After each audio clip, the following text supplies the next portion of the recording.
মাত্র একদিনের ছুটিতে যদি আপনিও চান এরকম নৌকা করে অরণ্য পরিবেশে ঘুরে বেড়াতে, তাও যদি হয় আবার 1050 টাকায়, তাহলে আর দেরি না করে শিয়ালদা স্টেশন থেকে ট্রেন ধরে সোজা চলে আসুন নামখানা। তারপর সেখান থেকে টোটো ধরে সোজা পৌঁছে যান লয়ালগঞ্জ। আমরা আসতেই পেয়ে গেলাম ওয়েলকাম ড্রিঙ্কস, তারপর চটপট শেষ করে বেরিয়ে পড়লাম বাইরে সুন্দর ভিউ এনজয় করতে। পরন্ত বিকাল, হালকা মেঘ, সামনের ম্যানগ্রোভ অরণ্য পার করেই রয়েছে বিশাল সমুদ্র। তারপর সন্ধে নামার সাথে সাথেই রুমে এসে পেয়ে গেলাম ইভিনিং স্ন্যাক্স, মুড়ি আর চপ।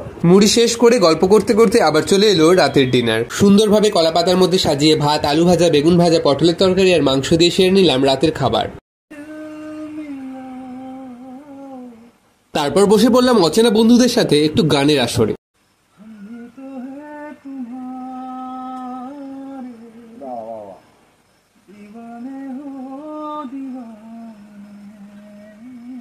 তারপর রাত পেরিয়ে সকাল হলো, কিন্তু আমাদের খাওয়া দাওয়া আর শেষ হলো না। সকালের ব্রেকফাস্টে পেলাম গরম গরম লুচি, তরকারি, ডিম সেদ্ধ আর মিষ্টি। চটপট খেয়ে বেরিয়ে পড়লাম নৌকা করে একটু ভ্রমণের উদ্দেশ্যে। প্রায় 14 জন মিলে একসাথে একটা নৌকায় বেরিয়ে পড়লাম ঘুরতে। তবে সবটাই ছিল এই 1050 প্যাকেজের মধ্যেই। নৌকা ছাড়তেই সবুজ ম্যানগ্রোভ অরণ্যের মধ্য দিয়ে বয়ে চলে গেল। অরণ্য ছাড়িয়ে কিছু সময় পরে দেখা মিলল এক বিশাল সমুদ্রের। চারিদিকে প্রচুর জল আর সাথে বোটের ধিক ধিক আওয়াজ, সাথে মেঘলা আকাশ আর হালকা পশলা বৃষ্টি অনুভব করতে করতে পৌঁছে গেলাম এক ছোট্ট দ্বীপে। এই দ্বীপটা আপনি বেশিক্ষণের খোলা পাবেন না, জল বাড়লে আবার সে ঢাকা পড়ে যাবে জলের তলায়। আর লোকজনও দেখতে পাবেন এখানে খুব কম। কিছু মানুষ এসেছেন এখানে মাছ ধরতে, আর কিছু স্থানীয় বাচ্চারা এখানে খেলাধুলা করছে। আমরাও সেখানে গিয়ে একটু খেলাধুলা করলাম, যে যার মতো পোজ দিয়ে একটু ছবি তুললাম। তারপরে আবার নৌকা করে ঘুরতে ঘুরতে চলে এলাম আমাদের ঠিকানায়। এসে দেখি এখানের বাচ্চারা কাদার মধ্যে স্লিপার বানিয়ে খেলছে। ছোটবেলায় এরকম আমরাও করেছি অনেক। তারপর দুপুরে সুন্দর মাছ থালির লাঞ্চ সেরে রওনা দিলাম বাড়ির উদ্দেশ্যে। এই ভিডিওর আরো তথ্য জানতেই দেখে নিন আমার ইউটিউবের লয়ালগঞ্জের ফুল ভিডিওটি। আজকের জন্য টাটা, ভালো থাকবেন।